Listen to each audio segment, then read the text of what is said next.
شهر رمضان الذي أنزل فيه القرآن. اللهم لك الحمد. اللهم صل على سيدنا محمد.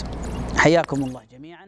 برادران و خواهران، الله سبحانه و تعالی ما را امر کرده است که تا زبانهایمان را حفظ کنیم و این همچنین دور نگاه داشتن انگشتان خود از کلاویاتور و قلم را در بر میگیرد. زمانی که انسان از نگاه داشتن زبان حرف میزند، سخن نه تنها درباره خود زبان میرود. انسان پرسیده می شود که او چی مقاله ها و شرح و توضیحاتی را نشر کرده است. همچنانی که ما امر شده ایم که زبانمان را حفظ کنیم، اینچنین به ما امر شده است که از هر چی نوشتن خودداری کنیم. خودداری از آن چیزی که در آن نافرمانی الله باشد. تو گاه وقت در شبکه‌های اجتماعی خشم و غضب را مشاهده میکنی و میبینی که چه خیلی مردم به صفحه توییتری کسی درآمده او را دشنام میکنند، بدنام میکنند. شاید امروز تو از واکنش او رها شوی، اما پگاه تو نزد الله ایستاد میشوی و او باشد از تو حق خود را طلب میکند. نوشته های بد تو نسبت مردم این برابر آن است که سخنان تو نسبت کسی است که زمان او در جواب با پرسیدن از این در روز قیامت تهدید میکند.